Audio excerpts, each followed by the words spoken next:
engkau beriman dengan takdir yang baik dan yang buruk. Kita tuh kalau takdir baik pasti nerima. Oh ya pasti loh, susah. Tapi kadang-kala ada orang yang dikasih takdir baik, ternyata jadi orang nggak benar. Tidak sedikit orang yang dikasih kekayaan, kemudian seperti kacang lupa sama kulit.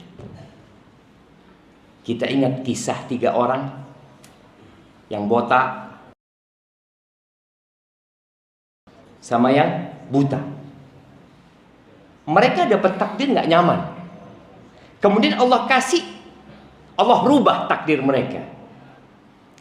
Yang botak itu yang rambutnya nggak ada, Allah kasih rambut yang indah. Lalu Allah kasih dia peternakan. Yang kulitnya rusak, Allah ganti dengan kulit yang indah. Dan Allah berikan peternakan juga sama dia. Ada yang onta, ada yang sapi. Yang buta Allah bikin dia melihat. Dan Allah berikan kepadanya kambing. 3 orang ini dirubah takdirnya menjadi lebih baik dalam pandangan mereka. Tapi ternyata buat 2 orang takdir itu buruk buat mereka. Mereka jadi gak bersyukur. Apa gunanya antum dikasih kekayaan? Apa gunanya yang antum inginkan menjadi kenyataan, tapi ternyata membuat antum hidup dalam penderitaan? Harta itu bisa jadi azab loh jemaah. Jangan dipikir, seneng fulan itu. Rute kondi seneng. Motornya api, Ustaz. Mobilnya, rumahnya. Antum melihat dengan kasat mata antum seakan-akan orang itu senang. Belum tentu jemaah. Belum tentu. Makanya Allah Azza wa Jalla mengatakan, "Fala tu'jibka amwaluhum wala auladuhum." Engkau jangan takjub loh sama harta mereka. Sama anak-anak mereka, jangan takjub. Innama yuridullah liyu'adzibahum biha fil hayatid dunya. Allah hendak mengazab mereka dalam kehidupan dunia dengan anak dan harta. Itu azab. Tapi kita karena memang ambisi kita dunia, maka kita menginginkan hal yang seperti itu. Ketika Qarun keluar dari rumahnya dengan kereta kencananya yang berlapis emas, dengan kunci-kunci yang dipikul oleh orang-orang yang gagah perkasa, dengan dayang-dayang yang dikatakan jumlahnya 300 ya. Bayangin Qarun. Apa kata orang-orang ketika melihat Qarun? Innahu ladzu hadzin azim. Wah, seneng Qarun niki. Beruntung sekali Qarun ini, kata mereka. Itu hari pertama. Hari kedua hilang Qarun jemaah. Kata mereka, alhamdulillah yo, kalau kita dikasih kayak Qarun habis kita, kata dia. Inilah kehidupan jemaah. Maka bicara bagaimana kita ikhlas menerima takdir Allah Azza wa Jalla, maka semua dimulai dengan iman. Beriman kepada Allah Azza wa Jalla. Di surat Al-Hadid. Al-Hadid ini besi. Ayat 22-23. Allah Azza wa Jalla mengatakan, ma asaba min musibatin fil ardi wala fi anfusikum. Baik musibah itu universal, menimpa orang-orang di bumi, bukan cuma antum. Atau musibah itu hanya untuk antum sendiri. Kan ada musibah bersama, ada musibah sendirian. Kemarin di Jember, mulai hari Sabtu, Ahad, Senin, Selasa, kita itu kehabisan BBM. Ya, gara-gara kehabisan BBM macet jemaah.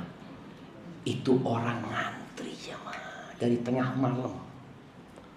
Nunggu BBM di SPBU yang BBM-nya belum jelas. Belum jelas. Ada atau tidak? Sampai bupati turun tangan, anak-anak sekolah daring. Hari Senin itu. Orang-orang kerja WFH. Oh, kayak COVID lagi nih jemaah. Anak-anak seneng. Daring, bismillah kata mereka. 2 jam layangan misalnya. Nggak mikir dia kalau orang tuanya ngeluh. Tidak mikir. Kita bisa bayangin ya bagaimana bahagianya anak-anak karena daring. Bagaimana ngeluhnya orang tua karena kehabisan BBM. Itu ada musibah. Anda sampai ngomong sama keluarga. Di sini loh. Pernahkah kita mengatakan alhamdulillah tatkala kita ke pom bensin lalu ngisi selesai kita tutup itu? Alhamdulillah ya Allah.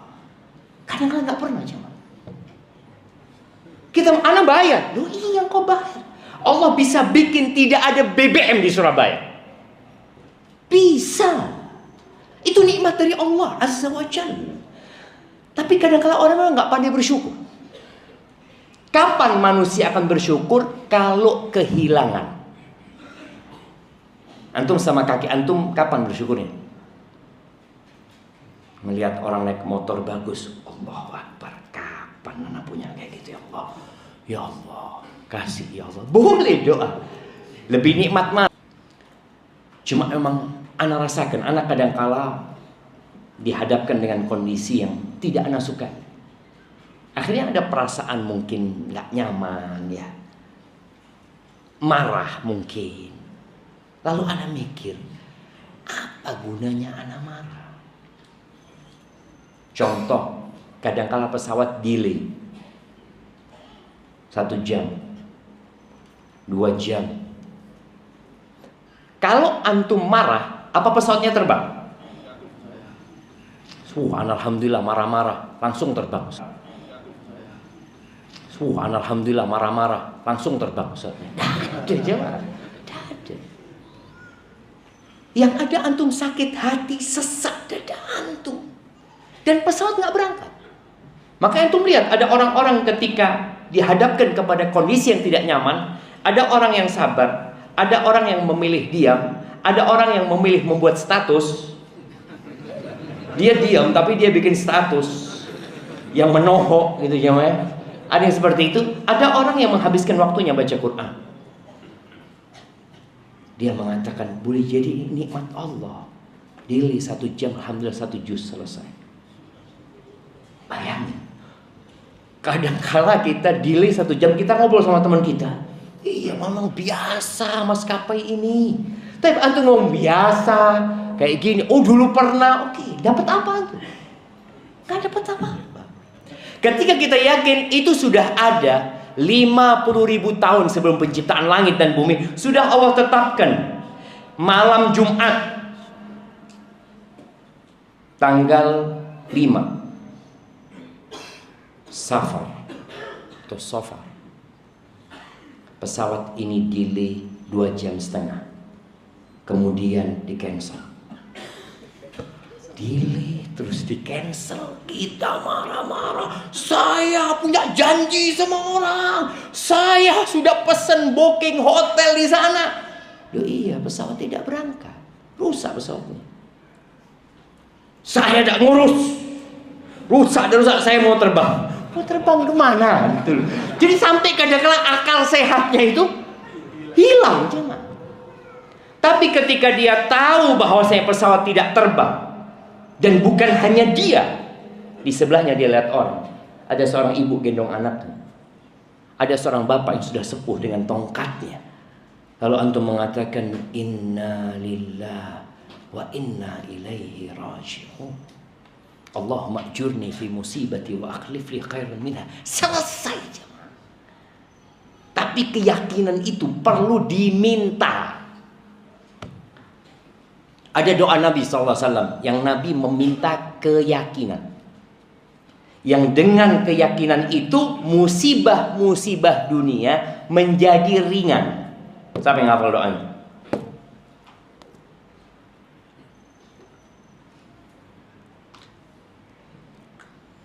Nah,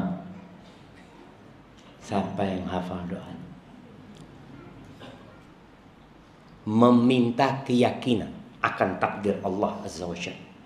Yang dengan itu musibah-musibah dunia jadi ringan. Nah,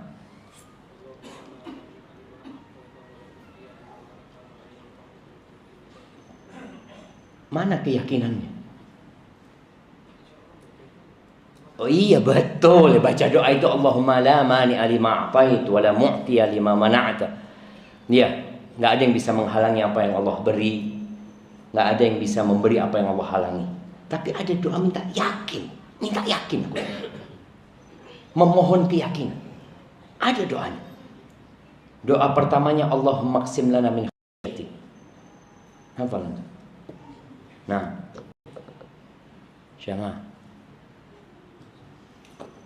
Itu doa sering kali Nabi baca ketika bermajelis. Bahkan beberapa ulama menyebutkan doa itu untuk penutup majelis. Yang kita tahu kan doa penutup majelis subhanakallahumma wa bihamdika. Enggak, ini ada doanya. Setiap kumpul sama sahabatnya sering kali atau bahkan dikatakan qalla, sedikit sekali Nabi enggak baca doa itu. Jamaah. Taib. Doanya ana kasih hadiah buat yang jawab tadi. Allahumma qsim lana min khasyatik ma tahulu bihi bainana wa baina ma'asi. Ya Allah, bagikan buat kami ya Allah rasa takut kepadamu yang dengannya engkau halangi kami dari perbuatan maksiat. Wa min ta'atika ma tuballighuna bihi jannatak, dan berikan kepada kami ketaatan kepadamu ya Allah yang dengannya engkau sampaikan kami ke surgamu. Yang ketiga ini, wa minal yaqin ma tuhawwinu bihi alaina masaibad dunya, dan berikan kepada kami al-yaqin, keyakinan yang dengannya musibah-musibah dunia menjadi ringan. Apa yang mau dikatakan? Pernah kejadian di Afrika sana, banyak orang-orang Perancis melakukan penelitian di Afrika sana.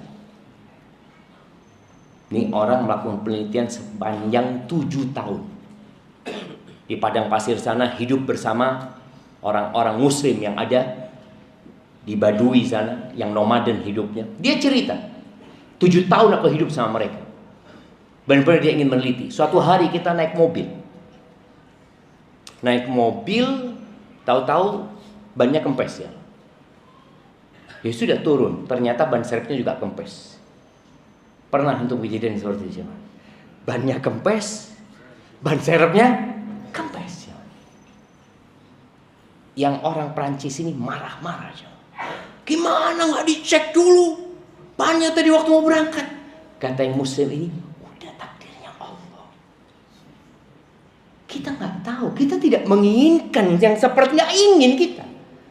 Tapi kita kalau antum marah-marah, emangnya bannya langsung berisi? Tidak ada gitu. Sudah, kita pelan-pelan karena di padang pasir walaupun bannya kempes masih bisa jalan pelan-pelan terus ya, habis bensinnya. Marah lagi, gimana kata yang 3 orang ini? Udah takdirnya Allah kata dia. Sudah, kita ambil barang kita jalan kaki. Itu solusi yang membuat hidup kita jadi tenang. Udah takdirnya Allah 50.000 tahun sebelum diciptakan langit dan bumi. Sudah ditakdirkan. Kita nggak ingin. Oh iya, tapi kan ini karena kesalahan. Iya, tapi kita nggak ada yang menginginkan itu terjadi. Boleh jadi kita memang lupa. Tapi berangkat sudah, berangkat. Terus dia cerita. Di padang pasir itu kadang-kala terjadi badai. Kalau sudah terjadi badai itu ya tenda-tenda akan lepas ya. Kemudian kambing-kambing mereka kadang-kala akan dibawa sama badai, mati ya. Kalau sudah terjadi badai, Syekhul Qabilah itu mengatakan semua menyelamatkan diri. Setelah badai itu pergi, badai pasti berlalu lalang ya. Datang lagi tapi berlalu dia pergi. Setelah selesai badai itu, Syekhul Qabilah mengatakan, jamaah kata dia, yang masih bisa diselamatkan. Kambing yang masih bisa diselamatkan dengan disembelih. Lalu dia mengatakan, kita diciptakan untuk kehilangan semuanya. Kita diciptakan untuk kehilangan semuanya. Jadi kalau yang hilang cuma motor, yang hilang cuma duit, yang hilang cuma rumah, antum diciptakan untuk kehilangan semua. Bahkan diri antum sendiri. Kita cuma itu. Terus kata peneliti ini, dia pulang kemudian ke Perancis. Perancis, pokoknya daerah Eropa sana. Dia mengatakan, kalau orang-orang Barat itu percaya sama takdir, nggak laku obat penenang. Kenapa banyak orang harus mengkonsumsi obat penenang? Karena dia tidak menerima kondisi dan karena dia salah berambisi. Allah katakan, inna dzalika 'ala Allah yasir. Yang seperti itu sangat mudah bagi Allah. Allah menetapkan segalanya. Likai la ta'sau 'ala ma fatakum wa la tafrahu bima atakum wallahu la yuhibbu kulla mukhtalin fakhur. Kata Allah Azza wa Jalla, Allah menjelaskan hal ini. Allah menetapkan segalanya supaya kamu tidak berduka cita terhadap apa yang luput dari dirimu. Nggak berduka cita.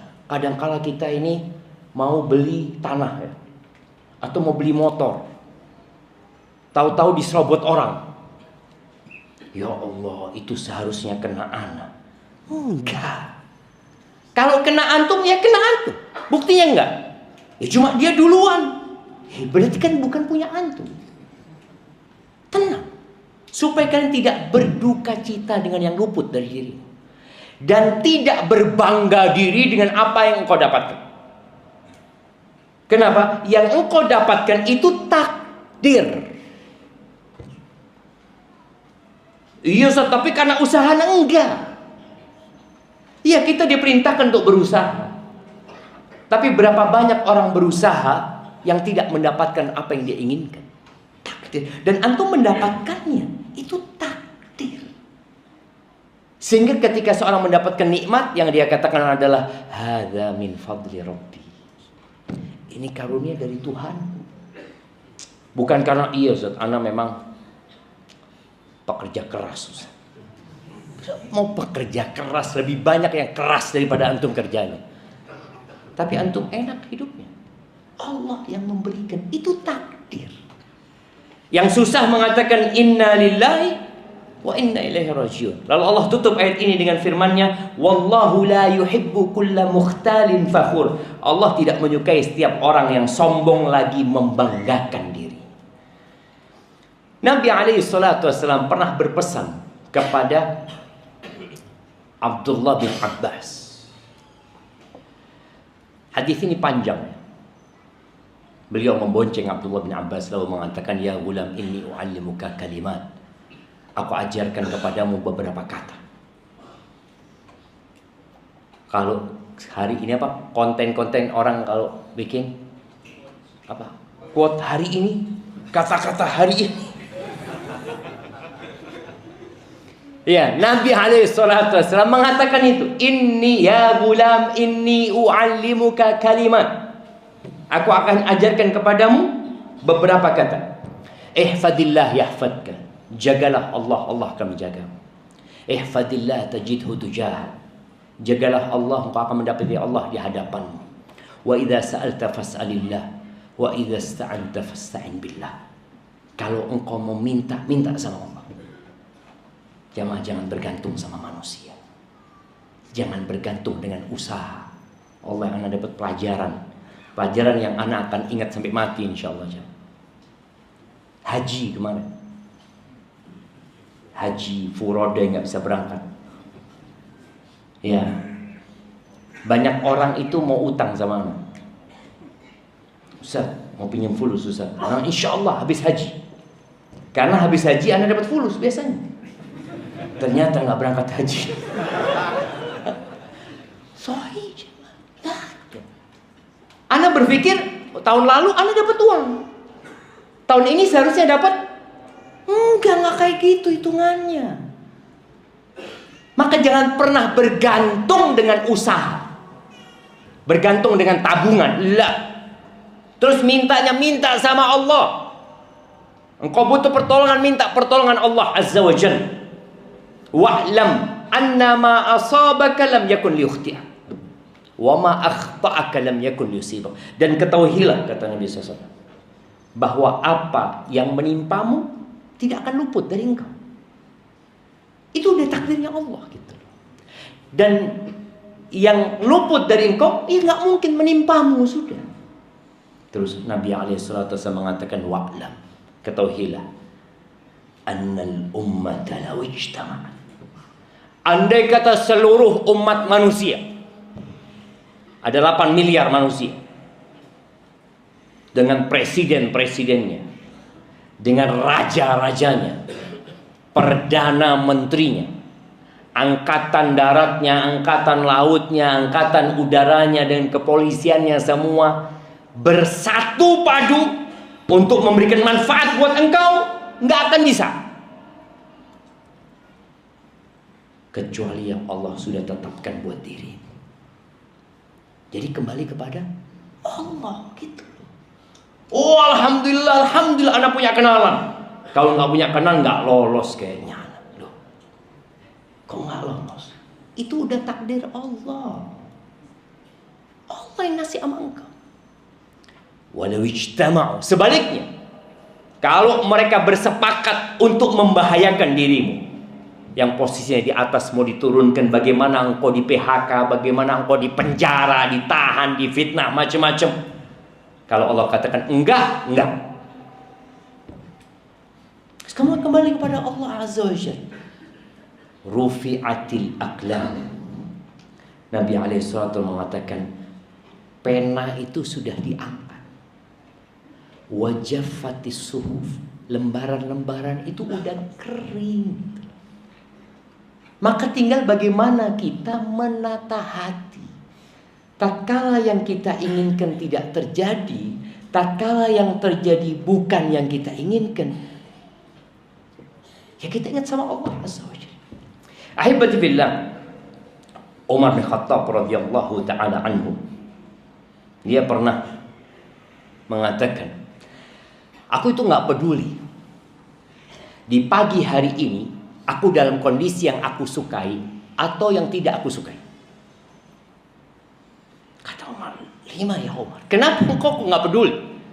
Orang itu kan berharap harinya sesuai dengan dia inginkan. Semua berharap seperti itu. Umar nggak peduli. Hari ini seperti yang aku sukai atau seperti yang tidak aku sukai, aku tidak peduli. Kata Umar, karena aku nggak tahu mana yang baik buat aku. Manusia itu taunya suka dan tidak suka. Baik dan buruk nggak tahu gitu jemaah, nggak tahu. Makanya betapa banyaknya cerita orang-orang yang takdirnya tidak dia sukai tapi ternyata baik buat dia. Dan Allah Azza wa Jalla mengatakan di surat Al-Baqarah ayat 216, fa'asa an takrahu syai'an wa huwa khairul lakum. Boleh jadi yang kalian benci itu baik buat kalian. Kita nggak suka dengan kondisi ini, tapi itu baik buat kalian. Wa asa an tuhibbu syai'an wa huwa syarrul lakum. Dan boleh jadi yang kalian sukai itu buruk buat kalian. Kenapa? Wallahu ya'lamu wa antum la ta'lamun. Allah yang tahu, kalian nggak tahu.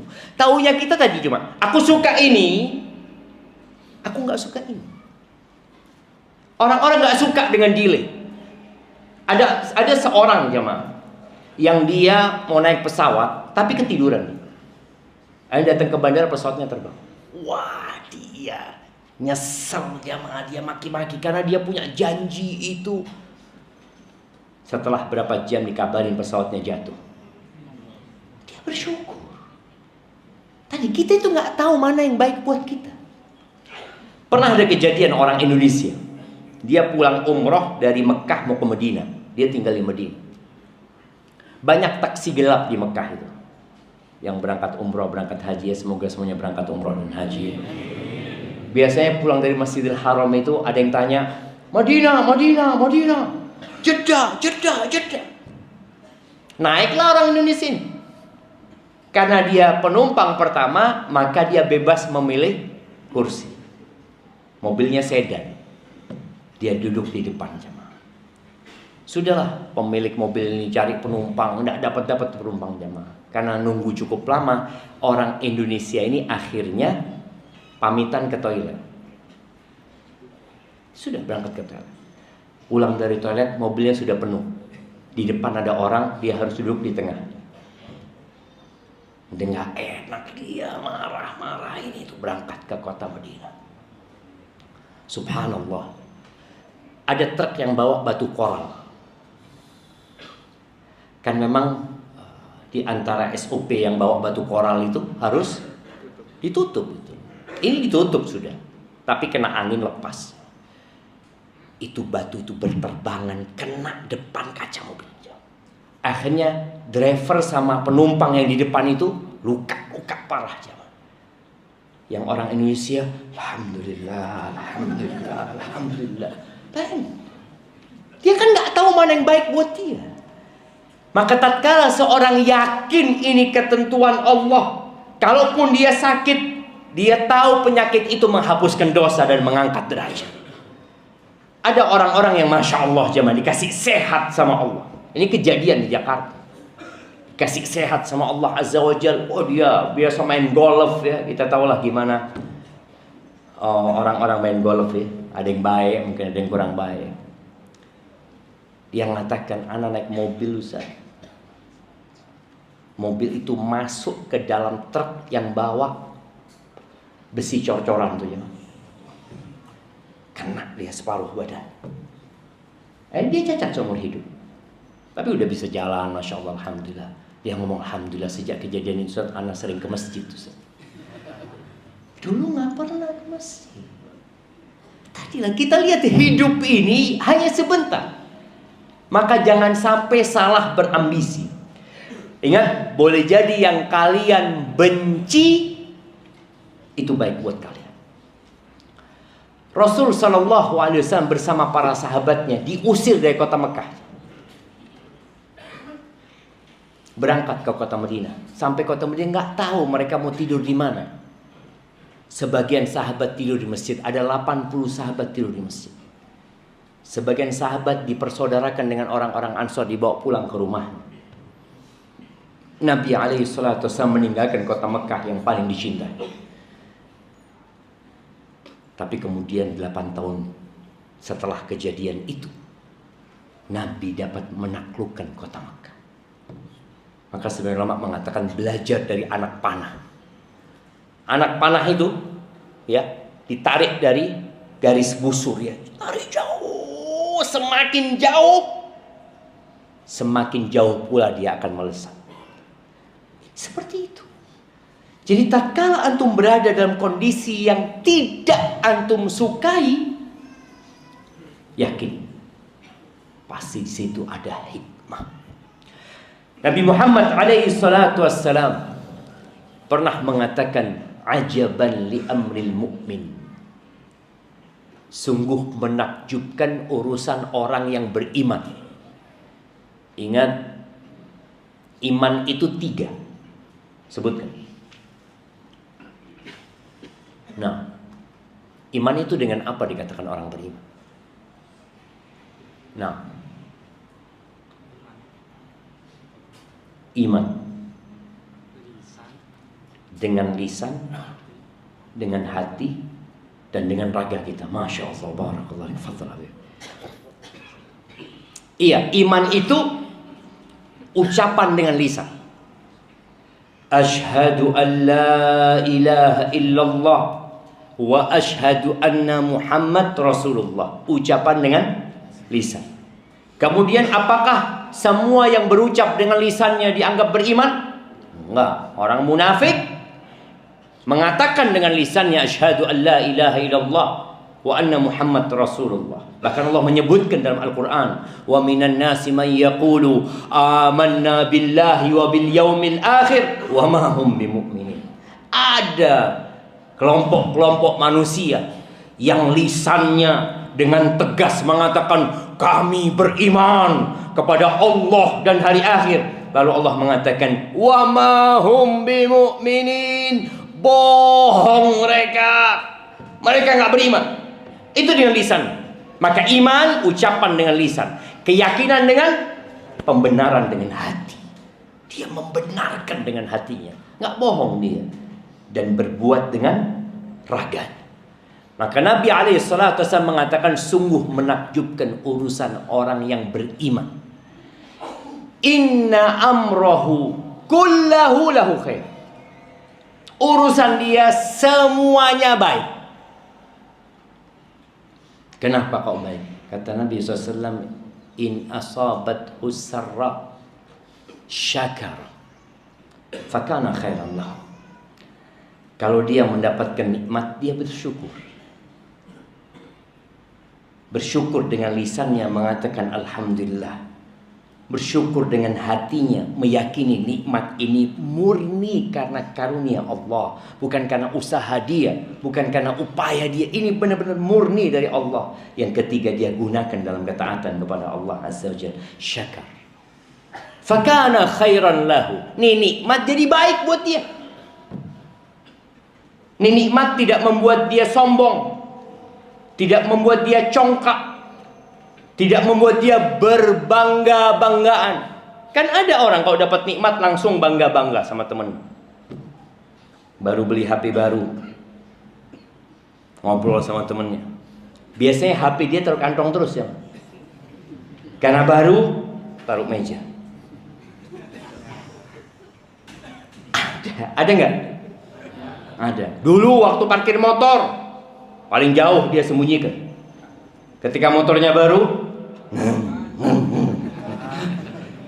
ada. Nih mukmin gak kayak gitu. Dia bersyukur kepada Allah Azza wa Jalla. Jadi baik nikmat itu.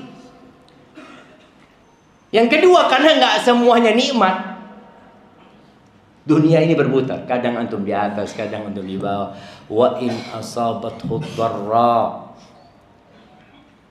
sabar fakana khairan lahu. Kalau dia mendapatkan sesuatu yang membahayakan diri, yang tidak menyenangkan, dia bersabar. Sabar itu tadi meyakini ini musibah dari Allah Azza wa Jalla. Aku miliknya Allah. Inna lillahi wa inna ilaihi rajiun. Fakana khairan lahu. Jadi baik buat dia. Jadi baik. Karena kesabarannya dia. Jadi baiknya bukan karena nikmat, baiknya bukan karena musibah, tapi baiknya karena dia mampu menyikapi kondisi sesuai dengan SOP yang ada dalam agama kita. Ada seorang yang ditanya sama gurunya, Ibrahim An-Nakhai, Ibrahim bin Adham. Dia tanya sama muridnya Syaqiq, ya Syaqiq, gimana engkau menghadapi hidup ini? Kata Syaqiq, idza ruziqtu akaltu wa idza muni'tu sabartu. Jadi tingkatan menghadapi musibah itu 1, 2, 3, 4. Jadi 1 di bawah garis, kemudian yang kedua di atas garis, ketiga, keempat di atas garis. Artinya yang di bawah garis ini nggak boleh. Ini Syaqiq ditanya, bagaimana engkau menghadapi hidup ini? Kata dia, kalau aku dapat rezeki aku makan. Kalau nggak dapat rezeki ya aku sabar. Bagus nggak jemaah? Baguslah, standar. Kata gurunya, hakadha ta'malu kilabu balkhin indana.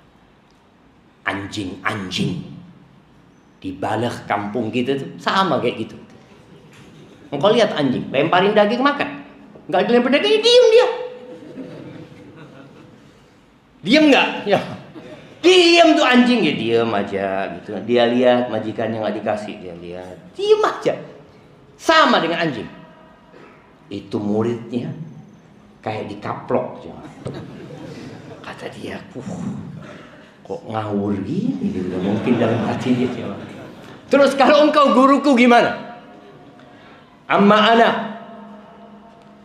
idza ruziqtu athartu wa idza muni'tu syakartu.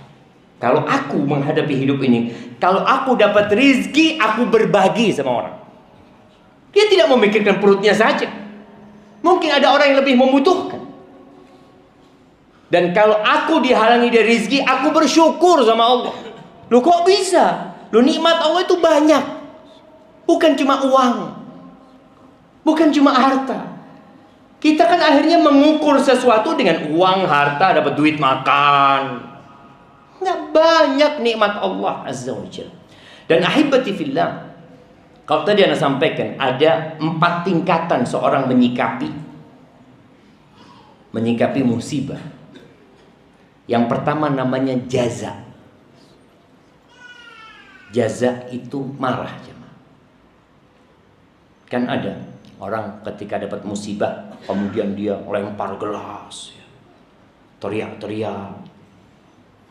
Kalau dulu ngerobek bajunya, kadang-kala ada yang ambil pisau kemudian menyayat lengannya, tangannya, Ada yang kayak gitu. Orang ketika terkena musibah ada yang memaki-maki. Ada. Ini jaza. Kata Nabi alaihi salatu wassalam, "Idza ahabballahu qauman ibtalahum." Kalau Allah cinta kepada suatu kaum, Allah akan kasih balak sama mereka. Jadi musibah itu tanda cinta Allah. Boleh jadi antum kalau nggak dikasih sakit, nggak dikasih musibah, antum di soft terakhir terus. Makanya soft pertama ini boleh jadi karena banyak musibahnya. Boleh jadi gitu kan. Soft pertama, Allahu Akbar. Kalau yang seneng-seneng nunggu komat, Allahu Akbar, Allah baru datang dia. Tapi kalau lagi kena musibah, belum azan, dia udah nyampe duluan. Duduk di depan jemaah. Tadi apabila Allah cinta kepada hambanya, Allah kasih bala. Jadi antum nih yang sekarang sedang susah, ya Allah Ustaz, anak ini dari pagi sampai sekarang belum dapat fulus, susah. Alhamdulillah. Alhamdulillah gimana Ustaz? Alhamdulillah antum bisa kajian. Coba dapat fulus, mungkin antum sudah pulang sudah. Enggak mikir di kajian. Nikmat. Tadi, faman radhiya falahu ridha. Wa man sakhita fa alaihi sukh. Barang siapa yang ridha, Allah akan ridha sama dia. Barang siapa yang marah, Allah akan marah sama dia. Engkau itu siapa? Engkau itu hamba. Dari ujung rambut sampai ujung kaki itu pemberianku, kata Allah Azza wa Jalla. Engkau marah-marah gimana? Engkau nggak punya apapun di muka bumi ini. Lillahi mulkus samawati wal ardh. Dan Allah menjadikan kehidupan ini memang bala. Wa nabluukum bisyarri wal khairi fitnah wa ilaina turja'un. Kata Allah Azza wa Jalla, kami memberikan bala kepada kalian. Yang bentuk bala itu kebaikan. Bala juga. Kemudian kebaikan dan keburukan. Dan itu juga bala. Dan kepada kami kalian akan dikembalikan. Baik, kita lanjutkan nanti jamaah. Anda lanjutkan sebentar ya. Tadi yang pertama itu jaza, itu yang dilarang, diharamkan. Di atasnya namanya sabar. Siapa yang bisa mendefinisikan sabar? Mereka kasih hadiah. Nah, sabar dalam ketaatan. Oh, itu macam-macam sabar. Artinya sabar itu apa? Saya bersabar. Apa artinya? Menahan diri. Menahan diri. Sabar itu nahan. Nahan, tidak kuat ya Allah, sakit. Dia nahan diri. Itu namanya sabar. Baik, di atasnya sabar namanya ridho. Kalau sudah ridho ini tidak nahan jemaah. Wis rodo lego. Ridho. Di atasnya lagi namanya syukur. Syukur ini tingkatan ya lain ya. Orang kena musibah, alhamdulillah ya Allah, makasih banyak ya Allah. Dia tetap mengatakan innalillah gitu. Tapi dia ingat nikmatnya Allah banyak. Pasti ada hikmah. Barakallahu fiik, itu yang dapat Anda sampaikan. Mungkin kita sholat dulu, baru nanti kita jawab soal-soal setelah sholat isya ya. Jadi jamaah habis sholat kita langsung kajian. Bagi yang mau sholat ba'diyah, Ana arahkan untuk sholat setelah kajian atau sholat sunnah di rumahnya. Tapi kalau sholat sunnah di rumah berat Ustaz, sampai rumah tidak sholat. Barakallahu fikum. Tapi kita dengarkan adzan jam.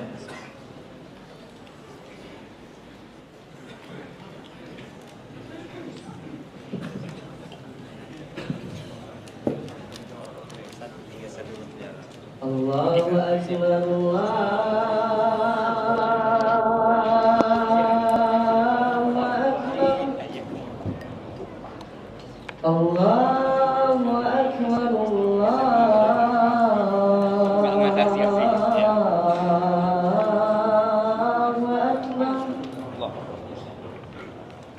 Asyhadu an la ilaha illallah.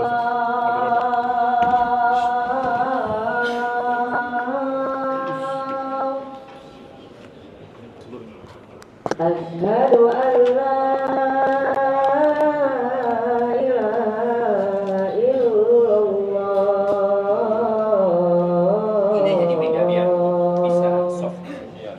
Iya, itu yang dipindah. Asyhadu anna Muhammadan Rasulullah.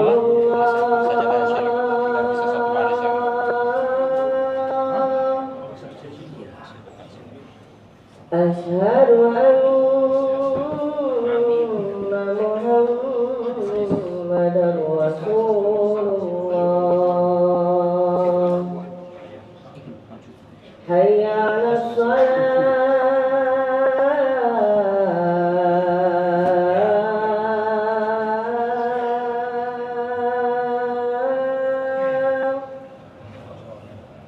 Hayya 'alas shalah.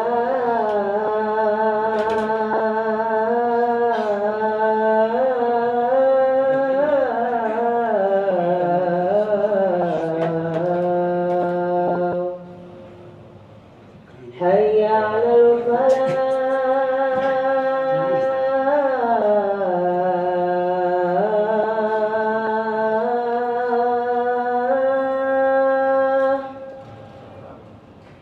Hayya 'alal falah.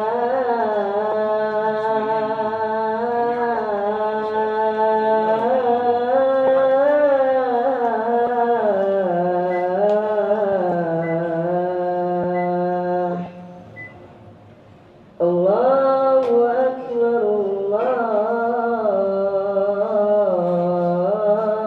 Akbar.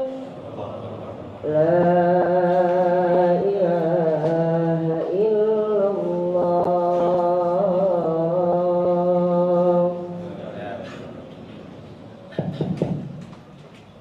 Untuk jamaah akhwat boleh maju ke depan ya, sampai depan shop yang pertama itu bisa, karena imamnya kita majukan ke depannya. Jadi shop yang depan itu boleh diisi biar kawan-kawan kita yang di luar bisa masuk. Terima kasih.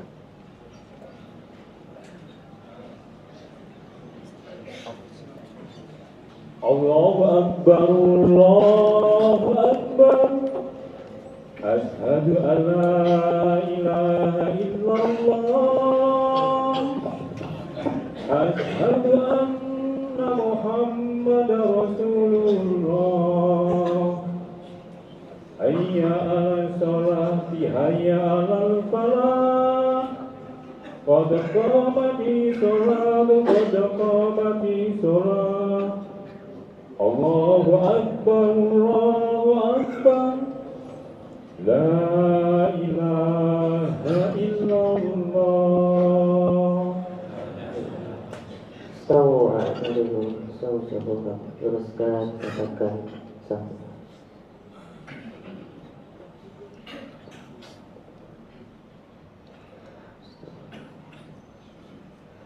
Allahu Akbar.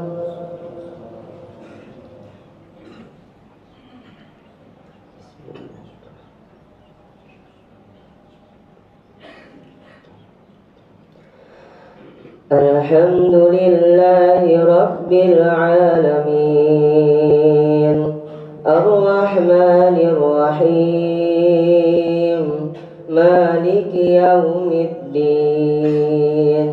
Iyyaka na'budu wa iyyaka nasta'in.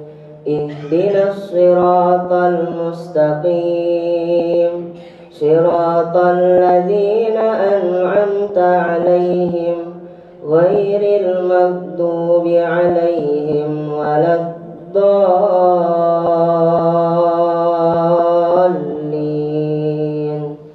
Amin. Ya ayyuhalladzina amanu ittaqullaha wal tanzur nafsum ما قدمت لغد واتقوا الله إن الله خبير بما تعملون ولا تكونوا كالذين نسوا الله فأنساهم أنفسهم أولئك هم الفاسقون لا يستوي أصحاب الجنة أصحاب الجنة لا يستوي أصحاب الجنة أصحاب النار لا يستوي أصحاب النار وأصحاب الجنة أصحاب الجنة هم الفائزون لو أنزلنا هذا القرآن على جبل لرأيته خاشعا متصدعا من خشية الله وتلك الأمثال نضربها للناس لعلهم يتفكرون الله أكبر.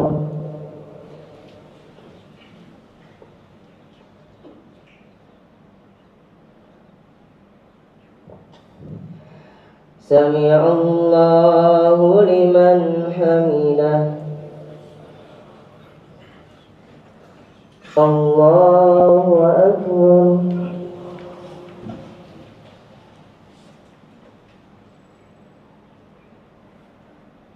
الله أكبر.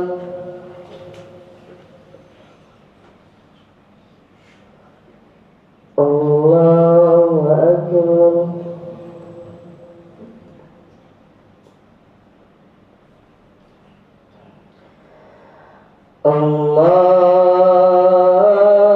الله أكبر. الحمد لله رب العالمين الرحمن الرحيم مالك يوم الدين إياك نعبد وإياك نستعين اهدنا الصراط المستقيم صراط الذين أنعمت عليهم غير المغضوب عليهم ولا الضالين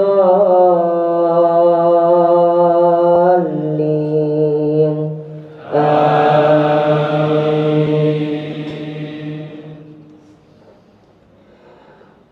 هو الله الذي لا إله إلا هو عالم الغيب والشهادة هو الرحمن الرحيم. هو الله الذي لا إله إلا هو الملك القدوس السلام المؤمن المهيمن العزيز الجبار المتكبر سبحان الله عما يشركون. هو الله الخالق البارئ المصور له الأسماء الحسنى يسبح له ما في السماوات والأرض وهو العزيز الحكيم. الله أكبر.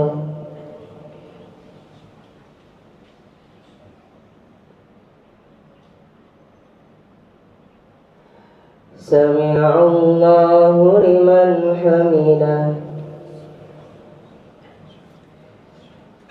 الله أكبر.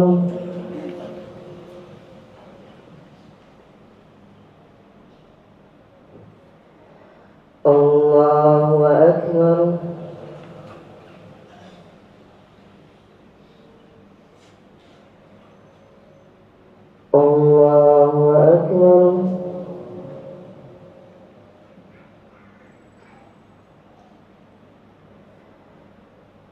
Allahu Akbar.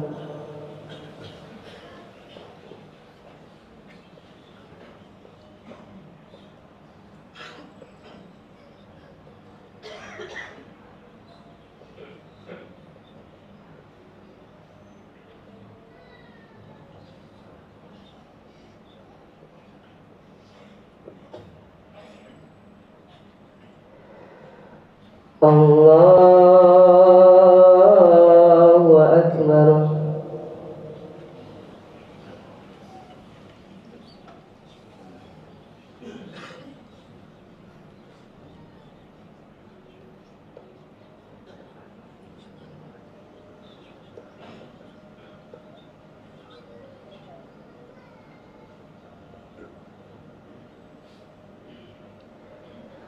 Allahu Akbar.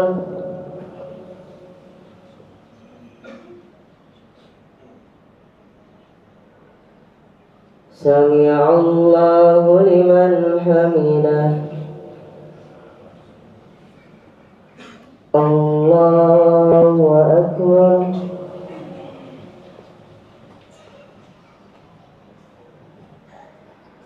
Allahu Akbar.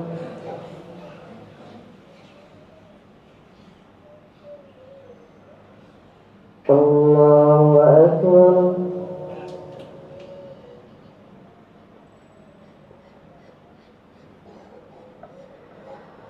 Allahu Akbar.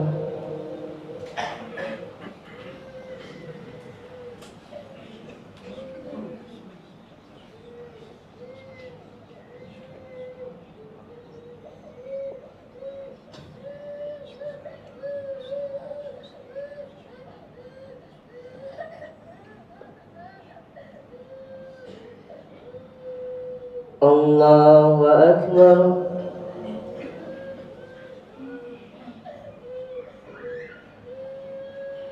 Sami'allahu liman hamidah.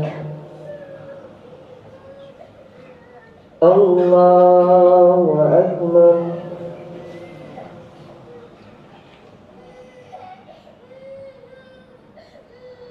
Allahu Akbar.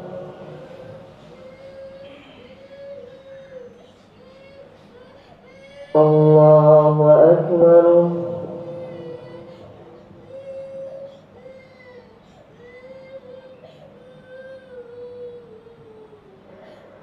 Allahu Akbar.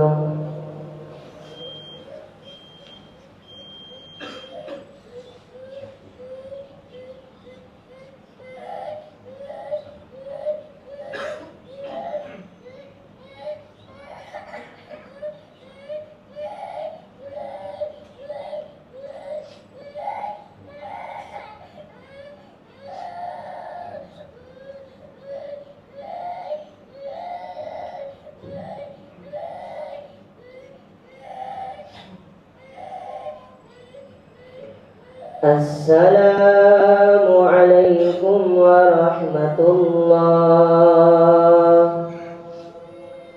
Assalamu alaikum warahmatullah.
Alhamdulillah wassalatu wassalamu ala Rasulillah ma ba'd.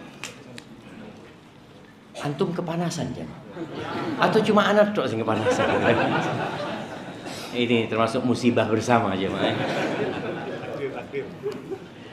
Di antara yang membuat orang jadi ikhlas menerima takdir, apalagi sampai tingkatan ridha dan syukur, adalah melihat kepada nikmat Allah Azza wa Jalla. Urwah ibn Zubair radhiyallahu ta'ala anhu, seorang tabi'in. Dia pernah ketika perjalanan menuju ke Syam, kakinya diamputasi.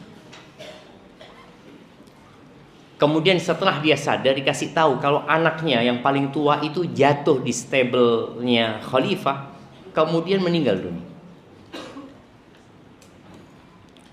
Ada sebagian kita yang selalu mengatakan sudah jatuh tertimpa tangga. Bahkan dia mengatakan, Ustaz, anak dari dulu susah hidup saya, tidak pernah senang Ustaz. Ya nggak senang dia. Karena itu pilihan dia menyikapi hidup ini. Urwah bin Zubair mengatakan, Allahumma innaka ataitani arba. Ya Allah, engkau kasih aku 4 ya Allah. Yang kau ambil 1. Kalau engkau mengambil, sejatinya engkau telah menyisakan. 4 itu 2 tangan 2 kaki. Yang Allah ambil cuma 1 gitu loh. Dan engkau kasih aku anak 7 ya Allah. Yang kau ambil 1 ya Allah, masih ada sisanya 6. Maka agar kita menjadi orang yang ridha dengan takdir Allah, lihatlah kepada nikmat Allah. Kita dianjurkan untuk dekat dengan orang-orang miskin, dekat sama orang-orang miskin. Maka nasihat ana buat orang-orang kaya yang suka titip sedekah, sekali-kali antum yang berangkat ke tempat orang miskin itu. Boleh mewakilkan orang, zakat kita diwakilkan boleh, tapi sekali-kali antum datang ke rumahnya orang-orang miskin. Di situ antum akan semakin bersyukur atas nikmat Allah Azza wa Jalla. Baik, ini ada pertanyaan yang masuk. Assalamualaikum warahmatullahi wabarakatuh. Afwan, izin bertanya di luar tema. Ketika rasa ingin bermaksiat terlintas di pikiran, kemudian rasa malas juga datang sehingga mencegah diri untuk memalingkan maksiat. Tunggu jemaah. Kemudian rasa malas juga datang sehingga mencegah diri untuk memalingkan maksiat, kemaksiatan produktif. Apa maksudnya? Kesian. Apa yang harus dilakukan? Tunggu, nggak paham. Coba antum baca. Loh, hai, antum baca, paham baru kasih ke Nana. Nah, ini ana baca pertanyaan selanjutnya sampai ana paham nanti jemaah. Bagaimana sikap kita saat dizalimi dan difitnah di tempat kerja? Atasan saya sering mempersulit urusan saya.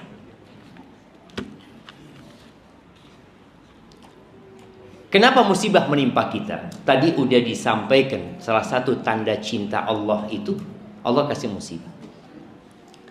Dan Allah mengatakan di ayat lainnya bahwa musibah menimpa gara-gara dosa.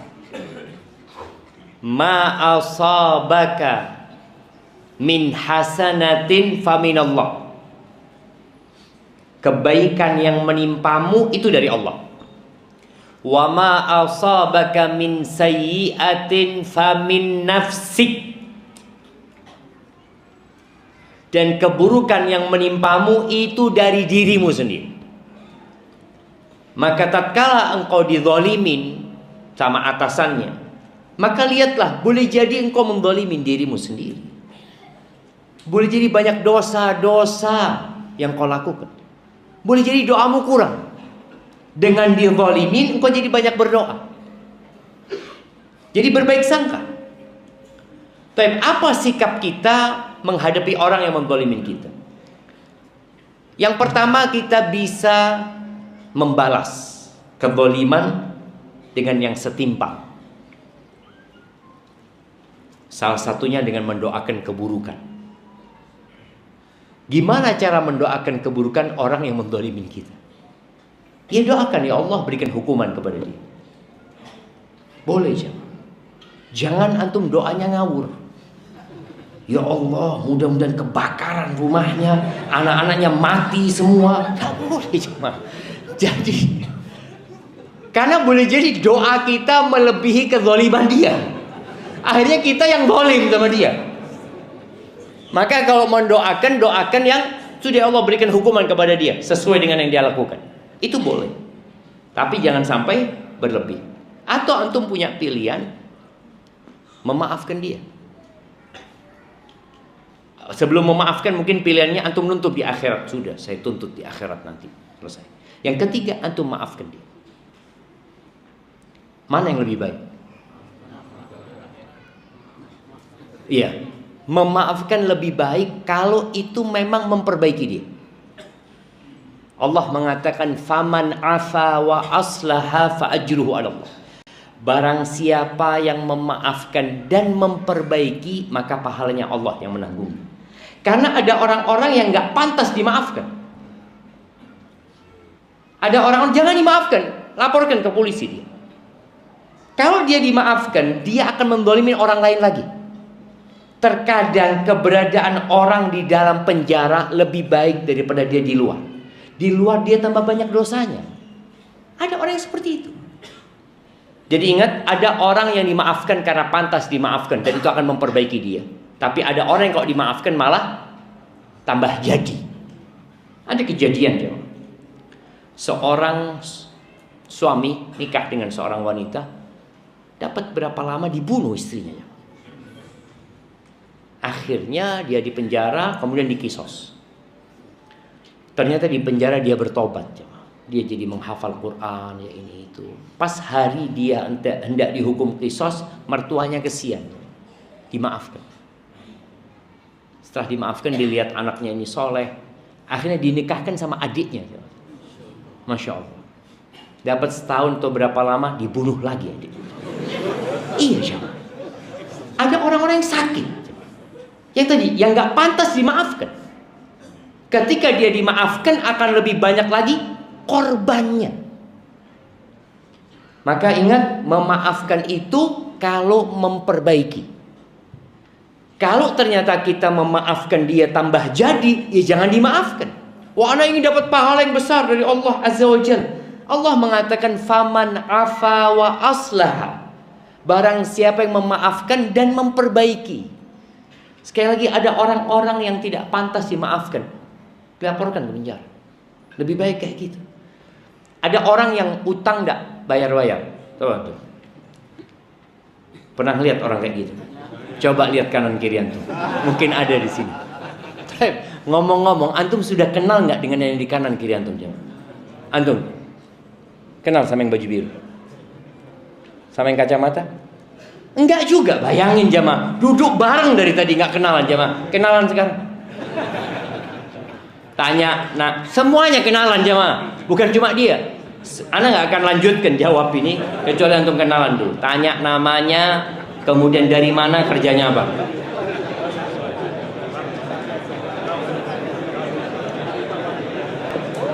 Ibu-ibu juga, ibu-ibu.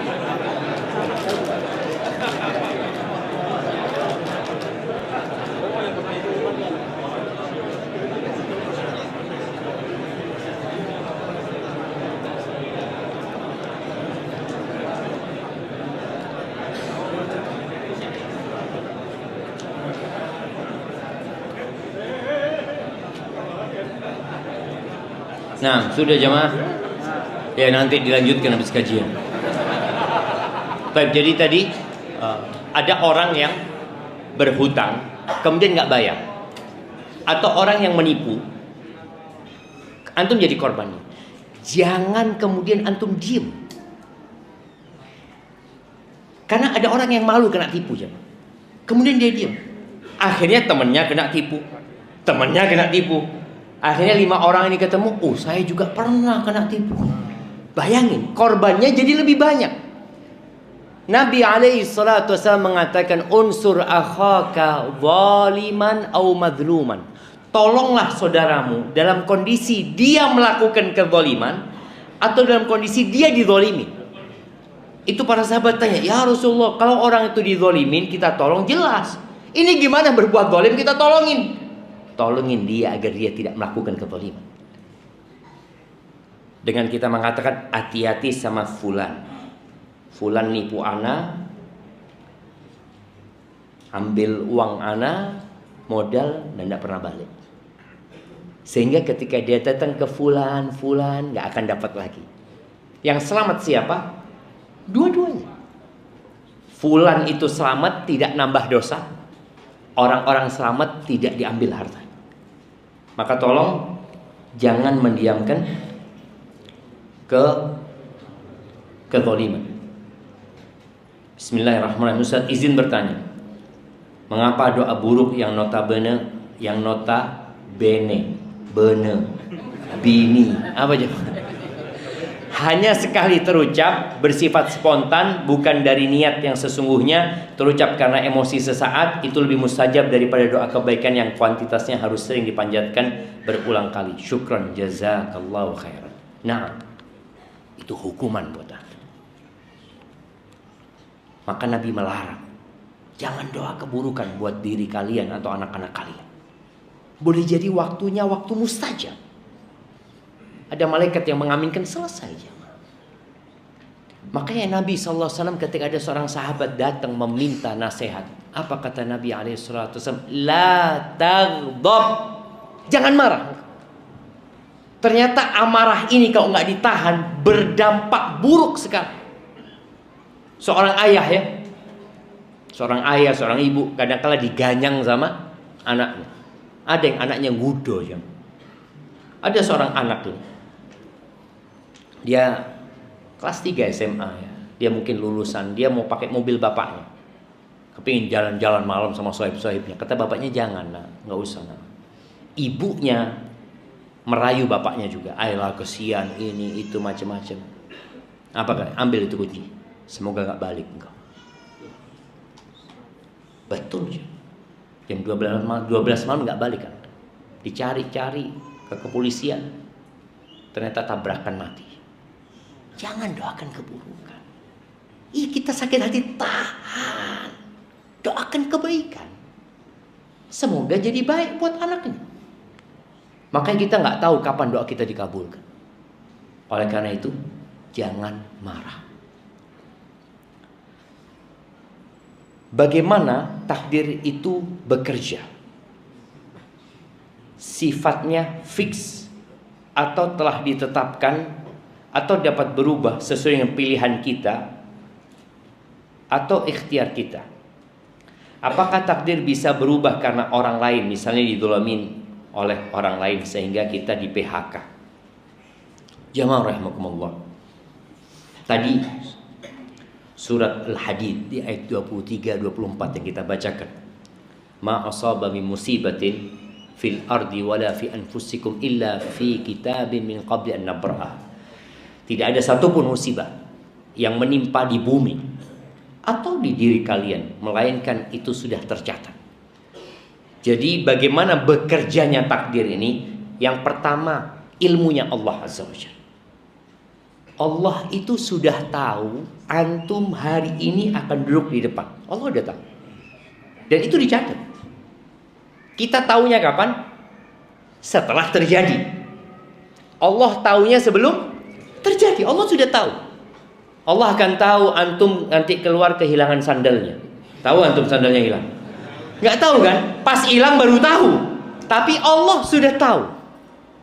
Allah tahu apa yang belum terjadi Dan bagaimana kalau itu terjadi? Kapan terjadi? Allah tahu. Maka bicara takdir itu bermuasal dari ilmunya Allah. Yang kedua, ilmunya Allah itu dituangkan dalam Lauhul Mahfuz. Oleh karena itu yang pertama diciptakan oleh Allah adalah Al-Qalam, pena. Pena diperintahkan untuk menulis ilmunya Allah tadi, apa yang akan terjadi sampai hari kiamat. Yang ketiga, keinginan Allah, masyiatullah, kehendak Allah. Kapan terjadinya Allah menghendaki, itulah akan terjadi pada waktu itu, pada saat itu. Yang keempat, penciptaan Allah untuk takdir itu. Jadi bermula dari apa? Ilmu dicatat, dikehendaki, jadi. Seperti itu. Apakah takdir Allah bisa berubah? Yang di Lauhul Mahfuz nggak bakal berubah, tapi yang di catatan malaikat boleh jadi berubah. Karena kita tahu penulisan takdir itu ada penulisan takdir seumur hidup. Kapan? Ketika berumur 120 hari. Kemudian ada takdir tahunan. Kapan? Lailatul Qadar. Semua itu merujuk kepada kitab induk, kepada Lauhul Mahfuz. Kalau bicara bisa dirubah, ya bisa dirubah. Tapi siapa yang merubah? Ya Allah gitu loh. Allah dengan ilmunya tahu fulan akan dipanjangkan umurnya dengan silaturahim dia. Maka dia akan memperbanyak silaturahim. Dan rizki umpamanya. Ada fulan yang takdirnya sampai mati di rumah kontrakan. Oh tahu tuh. Iya saya kayaknya salah satunya. Wah gak ada yang tahu. Boleh jadi nanti antum beli itu rumah jemaah. Ada yang seperti itu. Orang ini berusaha sekuat tenaga. Itu kewajiban kita.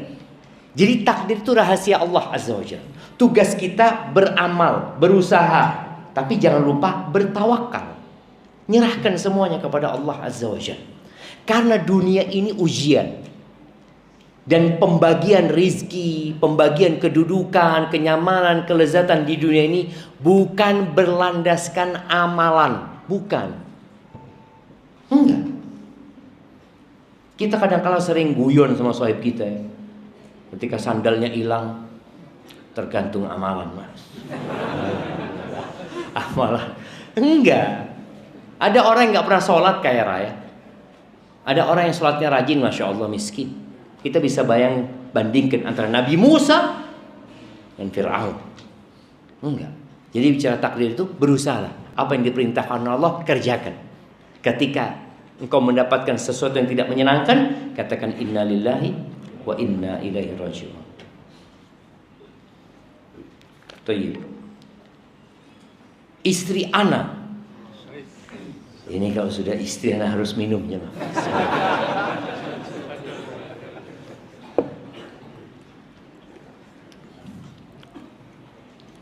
Alhamdulillah. Istri ana sering menyebut kelebihan laki-laki lain. Dan ana merasa cemburu. Bagaimana seharusnya sikap ana sebagai suami menghadapi istri ana yang seperti itu? Jazakallah khair. Apa ganti istri?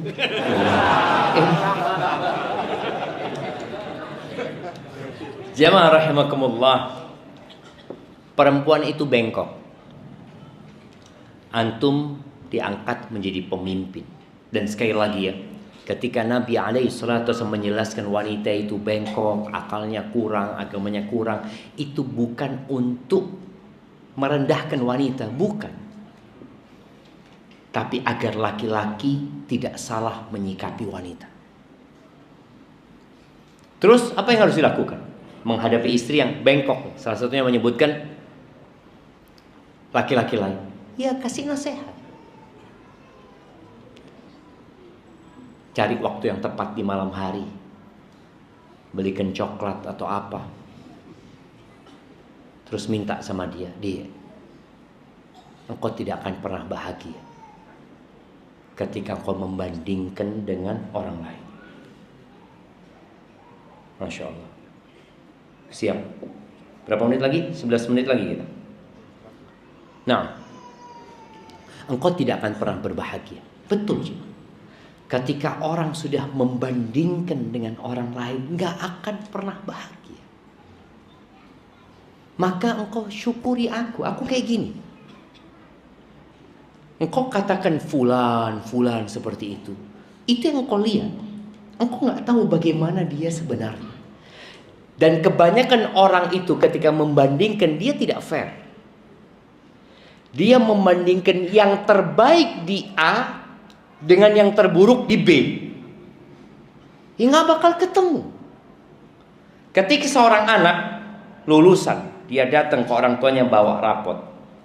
Ayah, ini nilaiku. Dilihat sama ayahnya, nilainya 93 apa 97. Ayahnya mengatakan barakallahu fiik, masya Allah. Nah, ya. Terus dilihat lagi sama ayahnya, ternyata ranking 3 aja.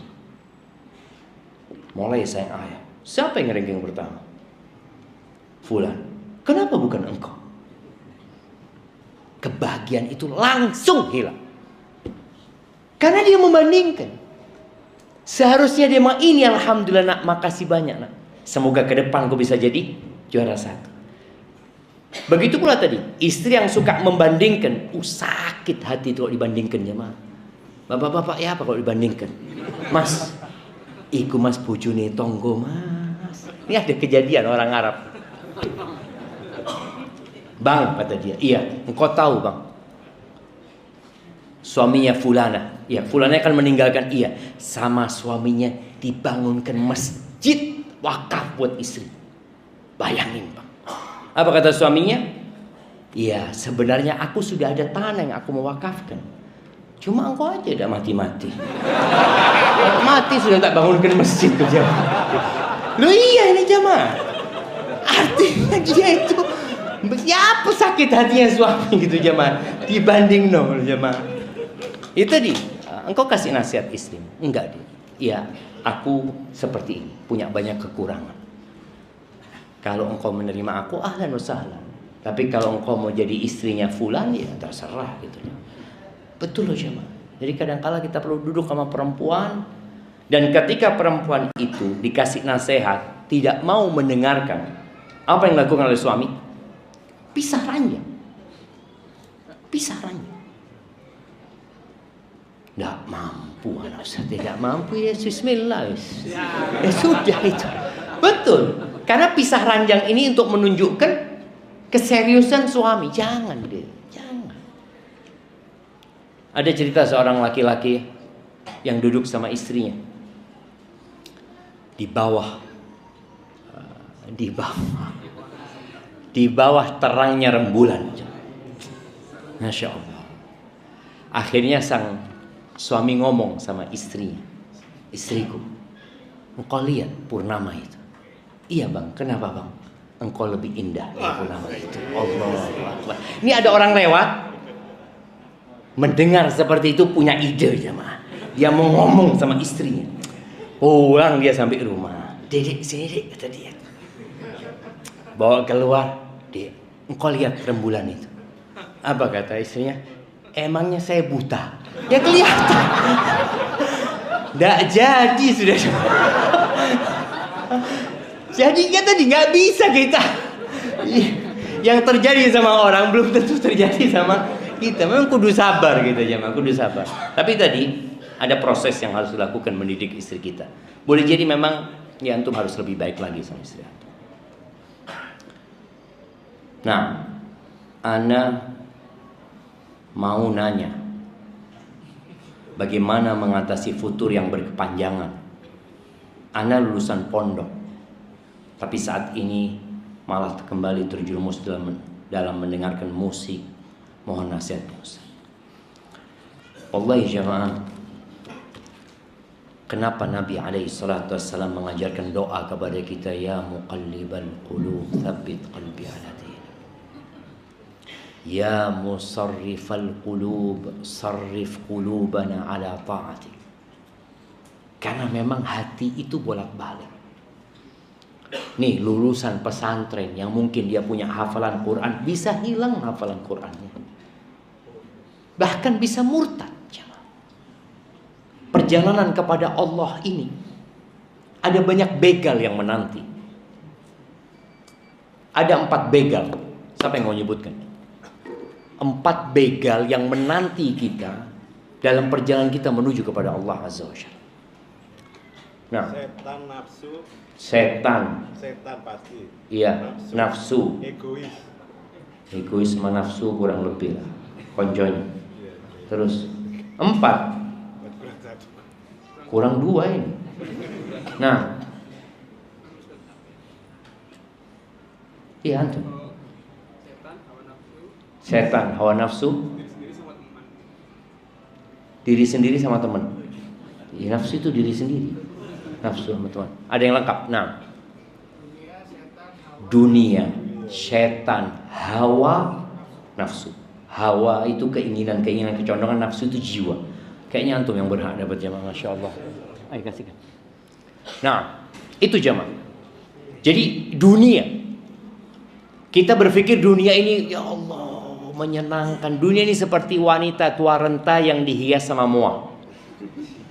Tahu moa antum? Moa itu make up artis ya. Antum bisa ngelihat ada orang yang hitam jamaah, tahu-tahu jadi putih. Ya Allah, bojone sopo ini? Padahal bojone dia ini. Nah, tertipu itu dunia. Kemudian setan yang disebutkan tadi. Yang ketiga, hawa. Kecondongan maunya ini itu. Yang keempat, an-nafs. Innan nafsa la'ammaratun bisu. Jiwa itu selalu memerintahkan kepada keburukan. Bagaimana menghadapi semua itu? Doa. Wallah, banyakin doa. Allah itu janji. Ud'uni astajib lakum. Minta sama aku, pasti aku kabulkan.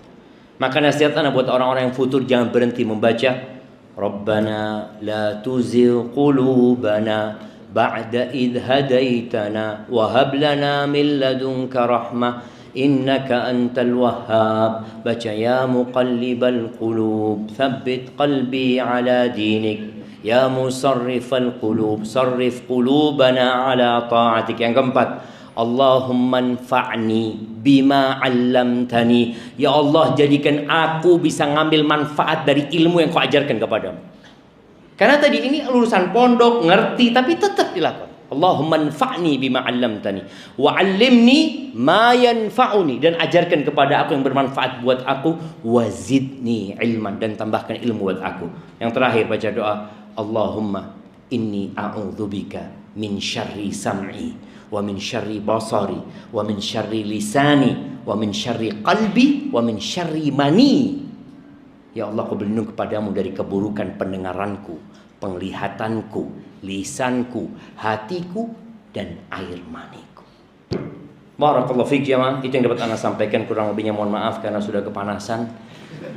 Dan antum juga mungkin sudah kepanasan. Mudah-mudahan pertemuan kita menjadikan kita lebih dekat sama Allah Azza wa Jal. Malam ini malam Jumat, perbanyak salawat buat Nabi alaihi salatu wassalam. Subhanakallahumma wa bihamdika asyhadu an la ilaha illa anta astaghfiruka wa atubu ilaik. Wassalamualaikum warahmatullahi wabarakatuh.